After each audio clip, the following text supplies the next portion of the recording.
Good morning students. आज का जो हमारा टॉपिक है, ये टॉपिक हमारा इलेक्ट्रिकल इंजीनियरिंग कोड 203 सब्जेक्ट का नाम है बेसिक इलेक्ट्रिकल इंजीनियरिंग। चैप्टर हमारा 4 है ये, और इस चैप्टर का नाम है मैग्नेटिक सर्किट। और चैप्टर का जो टॉपिक रहेगा वो है कंपोजिट मैग्नेटिक सर्किट। तो हम ये देखेंगे कि कंपोजिट मैग्नेटिक सर्किट किसे कहते हैं। तो देखिए, कोई भी मैग्नेटिक सर्किट जो डिफरेंट पार्ट्स से मिलके बना होता है, और जो डिफरेंट पार्ट्स हैं उनका जो मटेरियल होता है वो भी डिफरेंट होता है, उनका क्रॉस सेक्शन एरिया भी डिफरेंट होगा, एवं उनकी जो लेंथ होगी, मैग्नेटिक मटेरियल मान लो जो पार्ट्स हैं उनकी जो लेंथ होगी उनकी लेंथ भी अलग अलग होगी। इन सब से मिलके जो सर्किट बनता है उसको हम कंपोजिट मैग्नेटिक सर्किट कहते हैं। हम कह सकते हैं ऐसा सर्किट जिसके डिफरेंट पार्ट्स होते हैं, डिफरेंट मटेरियल के पार्ट्स होते हैं, और उनका क्रॉस सेक्शन एरिया भी डिफरेंट होगा और उनकी लेंथ भी डिफरेंट होगी, जिसको हम बोलते हैं कंपोजिट मैग्नेटिक सर्किट। जब हम उन डिफरेंट पार्ट्स को एक सीरीज में जोड़ देते हैं तो हम उसको बोलते हैं कंपोजिट मैग्नेटिक सर्किट, यानी कि कंपोजिट मैग्नेटिक सीरीज सर्किट। ठीक है, तो हमने उनको जो हमारे डिफरेंट पार्ट्स थे उनको हमने सीरीज़ में जोड़ा, इसलिए इसको बोला गया कंपोजिट सीरीज़ मैग्नेटिक सर्किट। आगे देखिए, आपको मैंने एग्जांपल दिखाया है जिसमें हमने इस एग्जांपल में एक फिगर बनाया है मैंने। इसमें दिख रहा होगा आपको कि इसमें हमारे 4 पार्ट हैं। पार्ट 1 देखिए, पार्ट 2 भी आपको दिख रहा होगा, पार्ट 3 है, और जो 4th पार्ट है यहाँ पे मैंने एयर गैप रखा है। तो देखिए, हमारा जो पार्ट फर्स्ट है उसकी जो परमेबिलिटी है वो है μr1, उसकी जो लंबाई है वो है L1, उसका जो एरिया है वो है A1। इसी प्रकार पार्ट 2 की जो परमेबिलिटी है वो है μr2, एरिया है A2 एंड लंबाई है उसकी L2। और हमारा पार्ट 3 है, उसकी परमेबिलिटी है μr3, A3 इसका एरिया हो गया एंड L3 इसकी लंबाई हो गई। अब हमने क्या किया कि जो हमारे पार्ट्स हैं उनको हमने एक दूसरे के साथ सीरीज़ में कनेक्ट कर दिया, और 2 पार्ट के बीच में हमने एक गैप रख दिया। उस गैप को हमने बोला है एयर गैप, जिसका एरिया है वो है AG, लंबाई है उसकी LG एंड उसका क्रॉस सेक्शन एरिया होगा URG। यहाँ पे मैंने लिखा भी है, for example there shown a figure diagram, in this diagram there are 4 parts, these parts connected one another in series. अब नेक्स्ट देखिए, अब हमने क्या किया, यहाँ पे ये हमारा जो डायग्राम हमने बनाया है ये एक सर्कुलर कोइल में बन गया है। तो यहाँ पे लिखा है consider a circular coil having different dimensions as shown in figure, जिसके डिफरेंट डायमेंशंस हैं, कौन सी, डिफरेंट परमेबिलिटी है, डिफरेंट लेंथ है, डिफरेंट उनका क्रॉस सेक्शन एरिया है। अब देखिए, अब यहाँ पे आपको दिख रहा होगा मैंने डॉट डॉट लाइन से एक फ्लक्स शो की है, उसका नाम रखा है मैंने फाई। फ्लक्स को हम फाई से डिनोट करते हैं। तो ये हमारी फ्लक्स है, और आप देख रहे होंगे पूरे सर्किट में हमारे जो फ्लक्स है वो सेम है। हम ये भी जानते हैं सीरीज़ में जो हमारी फ्लक्स होती है वो सेम होती है। आप कंपेयर कर सकते हो इलेक्ट्रिक सर्किट से।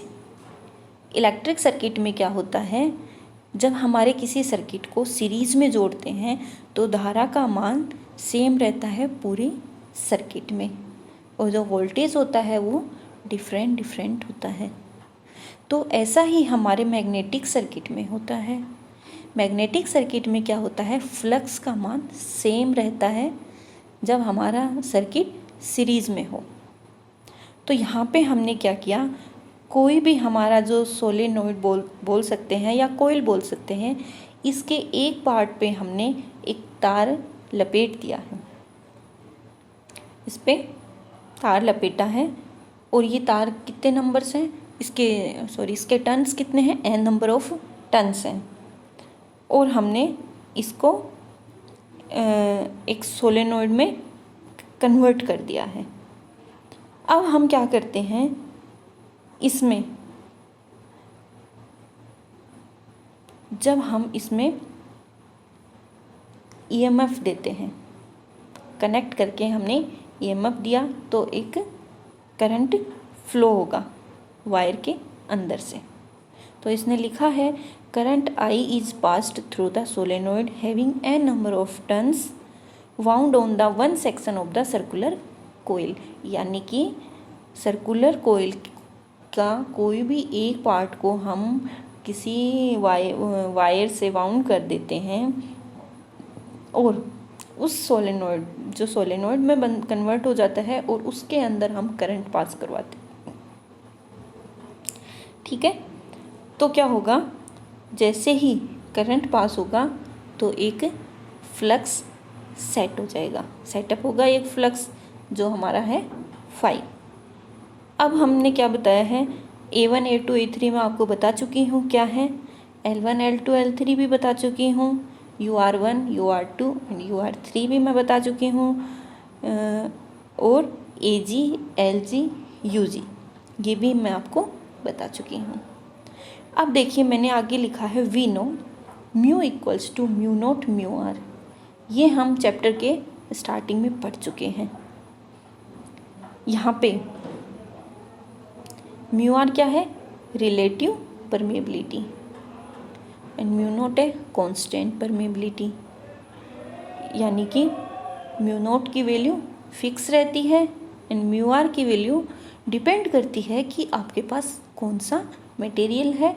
हर मटेरियल की अपनी अपनी म्यू आर की वैल्यू होती है। अब बात करते हैं पार्ट फर्स्ट की। पार्ट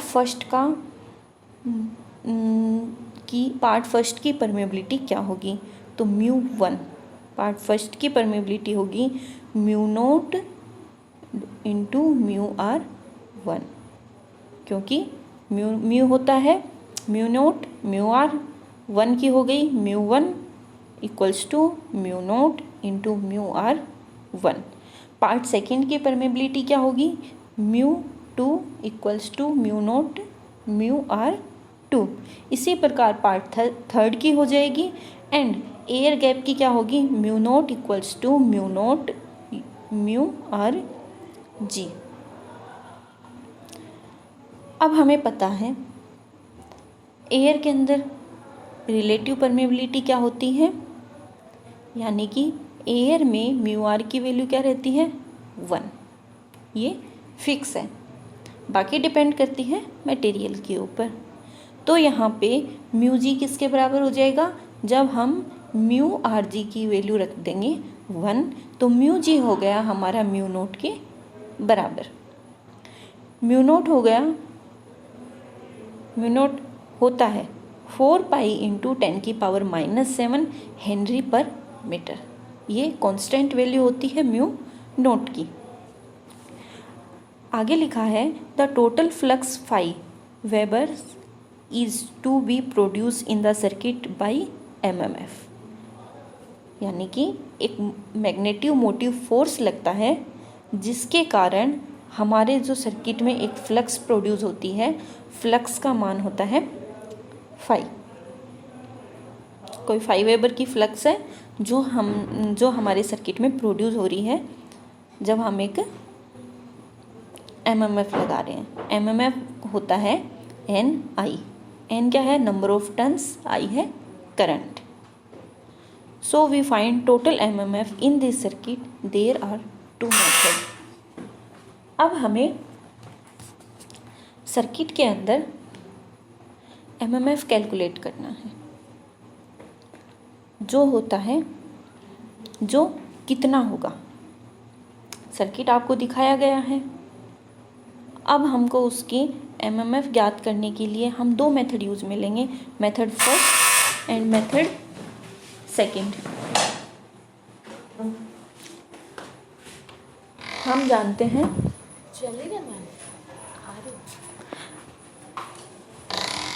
जानते हैं यहाँ पे क्या बताया है कि we know there parts are connected in series, so flux is same in circuit. ये हमें यहाँ तक पता है। हमें ये ध्यान रखना है कि हमें रिजल्ट में हमें क्या चाहिए। तो हमें रिजल्ट में हमें एमएमएफ कैलकुलेट करना है, यानी हमें कैलकुलेट क्या करना है, तो हमें एमएमएफ कैलकुलेट करना है एन आई। यहाँ पे हमें ये पता है कि सर्किट हमारा सीरीज़ में है, तो हम क्या करेंगे, सबसे पहले हम हमारे जो सर्किट के डिफरेंट पार्ट्स हैं उनका रिलेक्टेंस निकालेंगे। तो डिफरेंट पार्ट्स हैं, उनका रिलेक्टेंस भी डिफरेंट होगा। और हमें पता है रिलेक्टेंस क्या होता है, L upon mu naught mu R A. Reluctance को हम S से डिनोट करते हैं, ये भी हमें पता है। अब देखिए, जब हम पार्ट फर्स्ट का रिलेक्टेंस निकालेंगे तो क्या होगा, पार्ट फर्स्ट में लंबाई L1 है, म्यू नॉट भी है, म्यू R1 है एंड एरिया A1 है। तो S1 बराबर हो गया L1 upon mu naught mu R1 A। इसी प्रकार S2 का हो गया, इसी प्रकार S3 का हो गया। SG एयर गैप का रिलेक्टेंस क्या होगा, LG upon mu not AG, क्योंकि म्यू AG की वैल्यू हो चुकी 1। अब हमें एमएमएफ निकालना है। एमएमएफ का फॉर्मूला होता है NI, लेकिन हम दूसरा फॉर्मूला होता है फाई इंटू S, ये भी हम बोल सकते हैं। अगर आप इलेक्ट्रिक सर्किट से कंपेयर करते हो तो वहाँ पे क्या होता है हमारा, जब हम V इक्वल्स टू होता है IR, तो यहाँ पे I किसके इक्वलेंट है, फाई के, एंड रेजिस्टेंस किसके इक्वलेंट बोल सकते हैं हम, रिलेक्टेंस के। तो हो गया फाई इंटू S। अब हम यहाँ पे फाई कॉमन है सब में, क्योंकि पूरे सर्किट में जो करंट फ्लो हो रहा है वो सीरीज में हो रहा है, एंड रिलेक्टेंस की वैल्यू डिफरेंट पार्ट्स की डिफरेंट है। तो हम वैल्यू पुट करेंगे और हमें पता है सीरीज में रिलेक्टेंस को हम जोड़ते हैं सेम रेजिस्टेंस की तरह। रेजिस्टेंस में R1 plus R2 plus R3 होता है।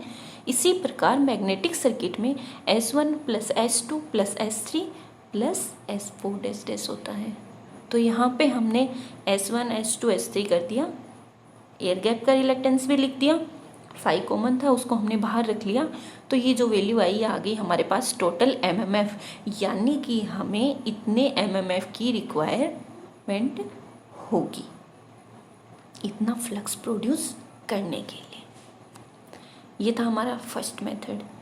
इसमें क्या होता है कि सपोज करो आपको लेंथ की वैल्यू दे दी, अगर कोई न्यूमेरिकल आपके पास आता है उसमें लंबाई बता दी, क्रॉस सेक्शन एरिया बता दिया और ये सब आपको बता दिया, परमेबिलिटी बता दी, फाई की वैल्यू दे दी, तो आप इस फॉर्मूले से एमएमएफ कैलकुलेट कर सकते हो अगर आपको क्वेश्चन में एमएमएफ पूछा जाए तो। लेकिन अगर ऐसा नहीं दिया हुआ हो, कुछ और दे दिया हो, तो आप कैसे निकालोगे? तो ये है हमारा दूसरा मेथड। अब हमें पता है फ्लक्स डेंसिटी भी डिफरेंट पार्ट्स हैं तो डिफरेंट होगी। क्यों? क्योंकि फ्लक्स डेंसिटी डिपेंड करती है एरिया के ऊपर। एरिया सबका अलग अलग है तो फ्लक्स डेंसिटी भी अलग अलग होगी, और फ्लक्स सबकी सेम है।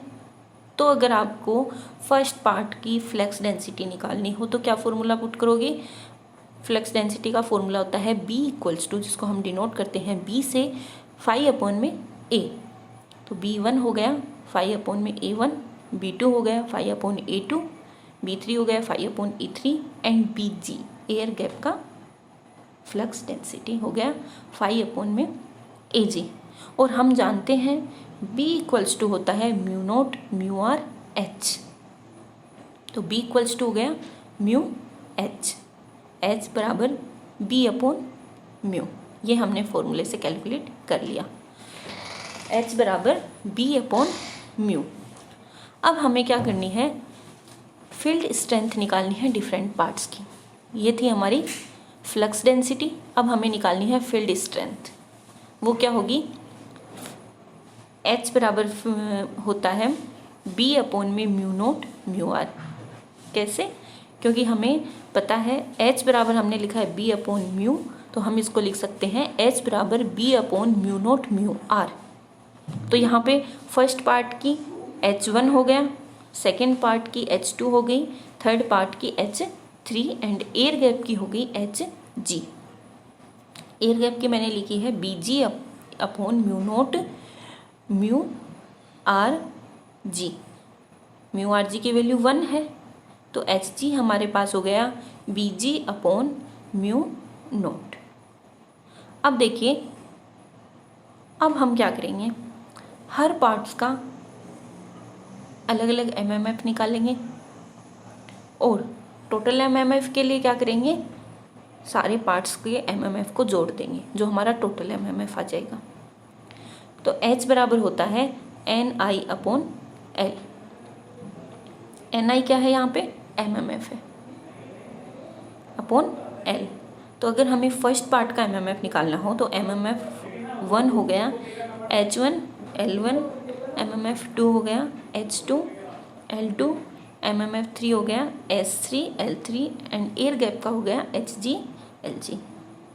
अब हम क्या करेंगे, टोटल MMF कैलकुलेट करने के लिए हर पार्ट के MMF को लेंगे, जोड़ देंगे, जो कि हमारा रिजल्ट आ जाएगा। तो हमने H1 L1 plus H2 L2 plus H3 L3 plus Hg Lg total जोड़ दिया और हमारा टोटल MMF आ गया। यानी कि जब आपके पास कंपोजिट मैग्नेटिक सीरीज सर्किट होता है तो उसमें आपको जो MMF होता है वो डिफरेंट पार्ट्स का डिफरेंट होता है। हमें इंडिविजुअल MMF कैलकुलेट करना होगा और उन सबको जोड़ना होगा। एक मेथड ये है आपके पास, दूसरा मेथड है आपको रिलेक्टेंस निकालना होगा। आप रिलेक्टेंस निकालोगे, फ्लक्स का मान आपको दिया हुआ होगा और उसके बाद में ये जो मैंने फॉर्मूला बताया है आपको MMF निकालने का, इसमें आप पुट कर दोगे। MMF equals to phi S बताया है, इसमें आप वैल्यू पुट कर दोगे और आपके पास रिजल्ट आ जाएगा। तो ये था हमारा टॉपिक कंपोजिट मैग्नेटिक सर्किट।